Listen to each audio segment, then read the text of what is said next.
আমি এখানে বলতে চাই, আমি এখানে পড়তে চাই আসলে এখানে যেভাবে প্রধান উপদেষ্টার প্রেস উইং জানিয়েছে বাংলাদেশের ইসলামিস্টদের উত্থান নিয়ে নিউ ইয়র্ক টাইমসের প্রতিবেদনটি উদ্বেগজনক এবং বিভ্রান্তিকর। মঙ্গলবার সিএ প্রেস উইং থেকে প্রকাশিত এক বিজ্ঞপ্তিতে বলা হয় নিউ ইয়র্ক টাইমসের নিবন্ধটি ইঙ্গিত দেয় যে বাংলাদেশের ধর্মীয় চরমপন্থা উত্থানের দ্বার প্রান্তে, কিন্তু প্রকৃতপক্ষে এটি বাংলাদেশের ভুল চিত্র তুলে ধরছে। এখন তারপরে বলছেন বিজ্ঞপ্তিতে বলা হয় বিভ্রান্তিকর এ চিত্রায়ন কেবল দেশের রাজনৈতিক ও সামাজিক গতিশীলতাকে অতি সরলীকরণ করে না, বরং 18 কোটি মানুষের একটি সমগ্র জাতিকে অন্যায়ভাবে কলঙ্কিত করার ঝুঁকি তৈরি করে। এখন প্রশ্ন হচ্ছে আমরা এই দীর্ঘ 6 মাস 7 মাসে কি দেখেছি? আমরা এই দীর্ঘ 6-7 মাসে আমরা বিভিন্ন নাটকের দৃশ্যপট দেখেছি। কিরকম? আমরা দেখেছি কি বলে আপনার নারী ফুটবল টিমকে খেলতে দেওয়া হয়নি। আমরা দেখেছি উন্না কাণ্ড, উন্নাকে নিয়ে সাংঘাতিক অবস্থা, এবং আমরা দেখেছি এই উন্না কাণ্ডে যে জড়িত তাকে তার হাতে কোরআন শরীফ দিয়ে পাগড়ি পরিয়ে জনসম্মুখে মানে কেস জবরদস্তি করে কেস তুলে নিয়ে তাকে বীরের বেশে নিয়ে যাইতে দেখেছি।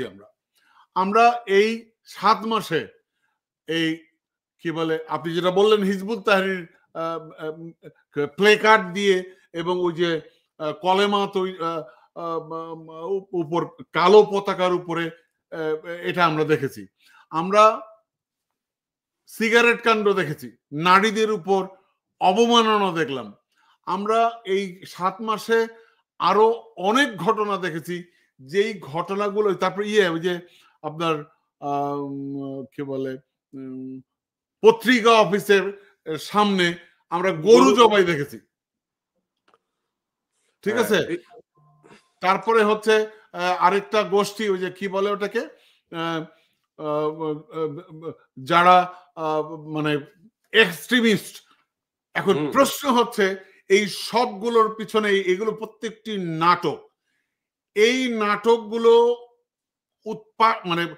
উৎপাদন করা হয়েছে আজকে যে রিপোর্টটি প্রকাশ করে হয়েছে, এই রিপোর্টটাকে মানে করার জন্য, যৌক্তিক করার জন্য।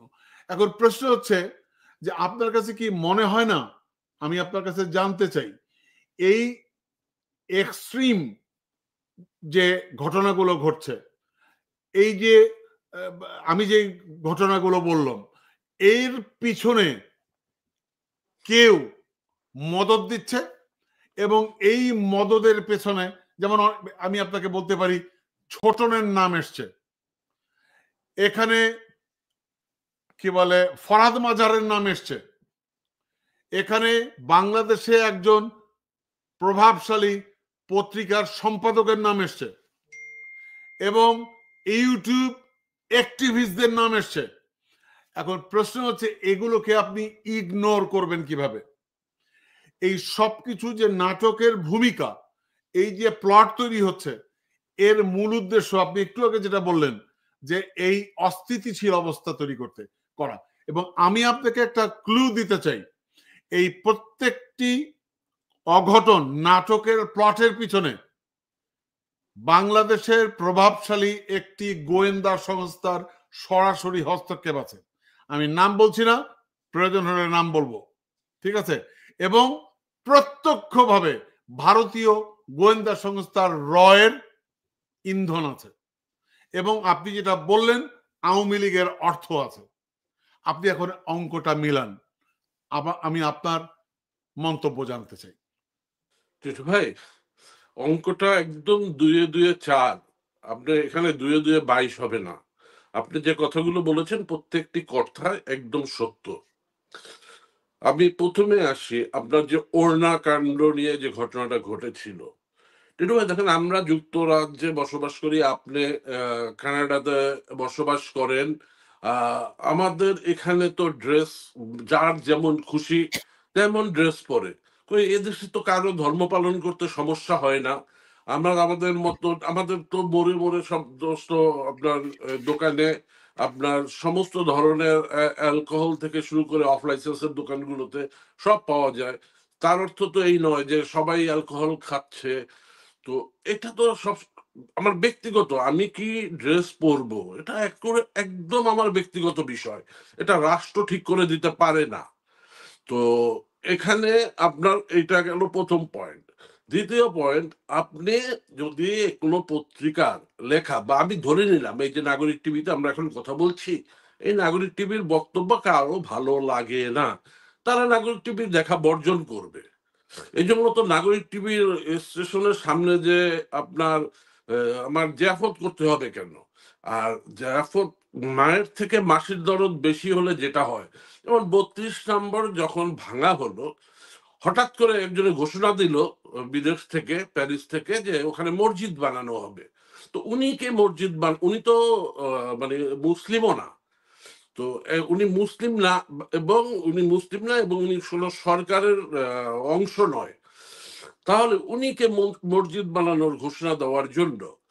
তারপরে আপনার বিভিন্ন জায়গায় আপনার যে একটি একটি মেয়ে বা দুটি মেয়ে হয়তো সিগারেট খেয়েছে, আচ্ছা এটা তার তো প্যারেন্টসরা আছে, তার অভিভাবক আছে দেখার জন্য।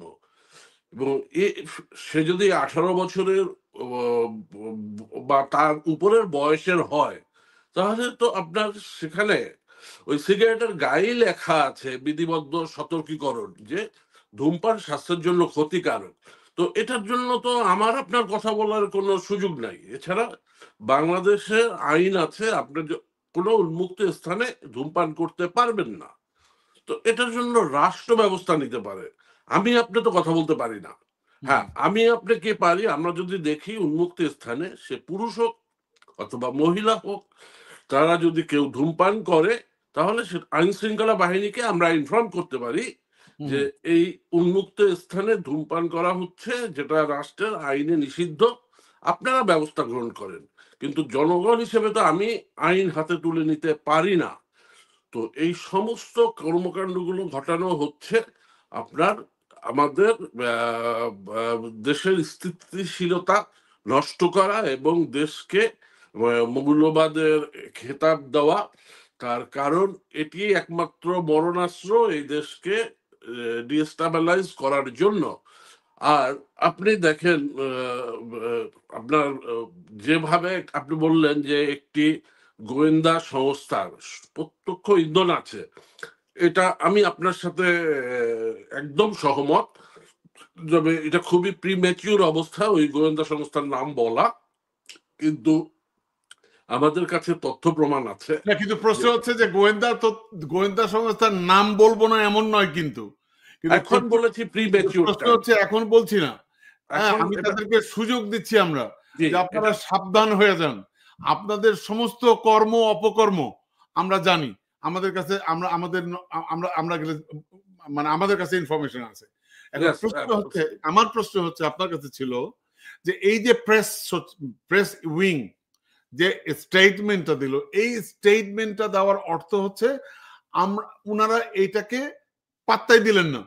এখন এই যে পাত্তা দিলেন না, এটা কি ঠিক হবে কিনা? যেমন ধরেন মামুন ভাই, আমি বলি ঈদের পরে বাংলাদেশে একটা আনস্টেবল সিচুয়েশন তৈরি হবে, ঈদের পরে একটা গ্যাঞ্জাম হবে, ঈদের পরে এটা হবে, ঈদের পরে সেটা হবে, এরকম একটা ধারণা কিন্তু ইনজেক্ট করা হয়েছে, আমাদের মধ্যে দেওয়া হয়েছে। দেখবেন অনেক মানুষ কিন্তু এই কথাগুলো বলছে। জি এখন প্রশ্ন হচ্ছে, এটা কিন্তু পরিকল্পিতভাবে এই কথাগুলো আমাদের মধ্যে দেওয়া হয়েছে, এখন ইনজেক্ট করা হচ্ছে। ইনজেক্ট করা হচ্ছে। এখন প্রশ্ন হচ্ছে, আমার প্রশ্ন আপনার কাছে যে তাহলে এই প্রেস উইংস এত মানে মানে এটাকে সিরিয়াসলি না নিয়ে এত হালকা স্টেটমেন্ট কেন দিল? আমার মনে হয় সরকারের কোথাও না কোথাও সমন্বয়ের অভাব আছে। সরকারের এটি মানে এটা তো খুব একটা গুরুতর বিষয়। কারণ নিউ ইয়র্ক টাইমসে যখন এই নিউজ হয়েছে, এরপরে আপনি দেখবেন উমামা যে ছাত্রনেত্রী, যে যুক্তরাষ্ট্রে যে একটি পুরস্কার পেয়েছিল, সেই পুরস্কারটা প্রত্যাখ্যান করলো আপনার ইসরায়েলে প্যালেস্টাইনের উপরে হামলার প্রতিবাদে, হ্যাঁ, আমরা সবাই এই অমানবিক আক্রমণের প্রতিবাদ করি, কিন্তু এই জন্য এই যে একটি পুরস্কার প্রত্যাখ্যান করা এই মুহূর্তে এটা দেশের জন্য ঝুঁকিপূর্ণ আমি মনে করি। এটা একান্ত আমার ব্যক্তিগত অভিমত। এবং আপনি জানেন এই ছাত্ররা আপনার মতের সাথে আমি যুক্ত করি। আমাকে এম রহমান মাসুমের সাথে কথা বলছিলাম, উনিও কিন্তু খুব উদ্বেগ প্রকাশ করলেন। এবং আমি আপনাকে বলতে পারি যে দেখবেন নিউ ইয়র্ক টাইমসে এটা নিয়ে প্রতিবেদন আসতে পারে। হবে। আমি যেটা বলতে চাচ্ছিলাম টিটু ভাই, তো এই পুরস্কারটা যে মেয়েটা প্রত্যাখ্যান করেছে, এটা তার বুদ্ধিতে সে করেনি। না, এটা তাকে দিয়ে করানো হয়েছে। বিদেশ থেকে একজন পীর সাহেব এই বুদ্ধিটা দিয়েছেন। এক্স্যাক্টলি তাই। এই পীর সাহেব দেশকে অশান্ত করার প্রক্রিয়ায় রত। তো এবং এটা এই ছাত্রছাত্রীরা যারা এত আত্মত্যাগ করলো যে ৩৬শে জুলাইতে, তো এরা কিন্তু এই পীর সাহেবরা বলেছিল শেখ হাসিনা চায়না সফর করে আসার পর যে এইটা ভিন্ন খাতে, শেখ হাসিনার সফরের ব্যর্থতাকে ভিন্ন খাতে প্রবাহিত করার জন্য এই ধরনের ছাত্রদেরকে পথে নামানো হয়েছে। এরাই কিন্তু বলেছিল, আপনি ওই সময়ের ভিডিওগুলো যদি দেখেন। তো এই পীর সাহেবকে আমি অনুরোধ করব যে আপনি দয়া করে আল্লাহ আস্তে নিজের রাজনৈতিক আশ্রয় মঞ্জুর হওয়ার জন্য আমাদের দেশবাসীকে দয়া করে বিপদে ফেলবেন না, কারণ দেশটা আমাদের সকলের। এবং আপনি বাংলাদেশে কোনো মৌলবাদ জঙ্গিবাদের স্থান ছিল না আর হবেও না, কারণ আপনার এটা জাস্ট আমাদের বিরুদ্ধে ভারত লেগে আছে এইখানে আমাদেরকে জঙ্গি তকমা দেওয়ার জন্য। কিন্তু আমাদের দেশ কোনো অবস্থাতেই এই জঙ্গিবাদ সমর্থন করে না আমাদের দেশের লোকজন।